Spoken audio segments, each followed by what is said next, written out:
In this video, we're going to talk about getting started with HubSpot, what account defaults you need to get set up, and why those defaults are vitally important at the beginning of your journey with your HubSpot onboarding. Are you ready to get started with HubSpot? Then hey, you know what time it is.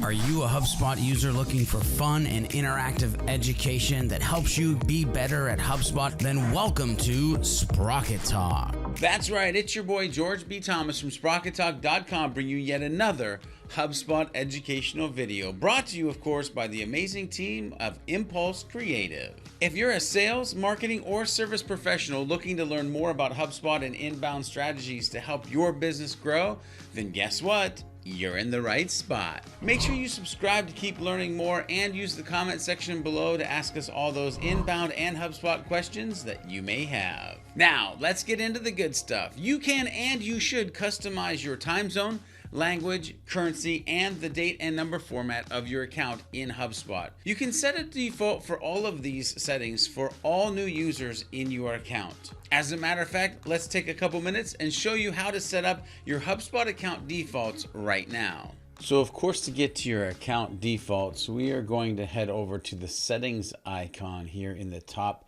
menu navigation area. And of course, that will take us to the settings and account defaults. Now, there are three major things that you want to focus in on here. First of all is the time zone. And in your account defaults, clicking on the time zone drop-down menu will allow you to select the time zone for your account.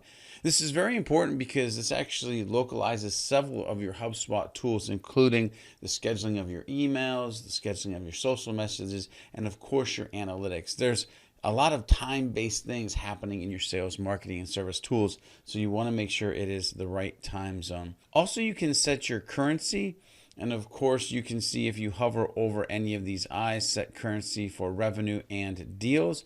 Of course, this goes on to the sales side. So just simply click the currency drop-down menu to select the currency that revenue and deals will appear in your account. If you're a super admin in a professional or enterprise account, you can learn how to also add and manage multiple currencies in HubSpot. But for most folks, you're just going to pick the single currency that you need. And of course, you want to select your language. So click the language drop-down menu and select one of the supported languages.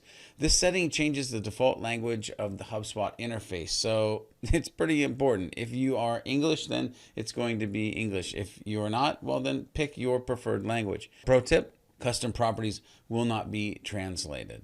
So again, make sure you've got your time zone, your currency, and your language set up for your account defaults inside of HubSpot. Pro tip: the language and date and number format settings can also be customized on a user-by-user basis, and this comes in very useful for many global users. Let's take a quick look on how you can do this for your individual HubSpot portal or for each individual HubSpot user, or might I say, how they can do it. Of course, you might want to do this for each individual. So how can that individual do that? Well, they can go up to their preferences and profiles section, and you're going to see here language and date and number format.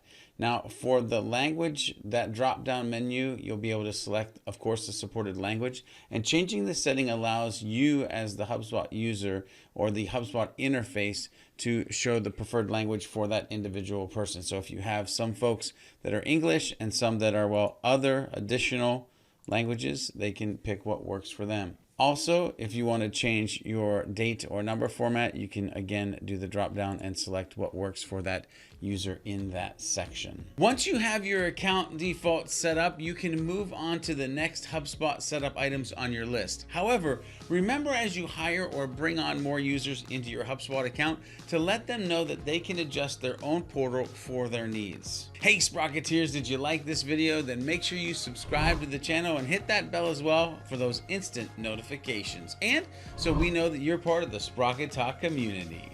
Make sure you head over to SprocketTalk.com for more actionable and tactical HubSpot user resources. It's been an absolute pleasure, but until next time when we meet in the next video, make sure you're focused on being a happy, helpful, humble human.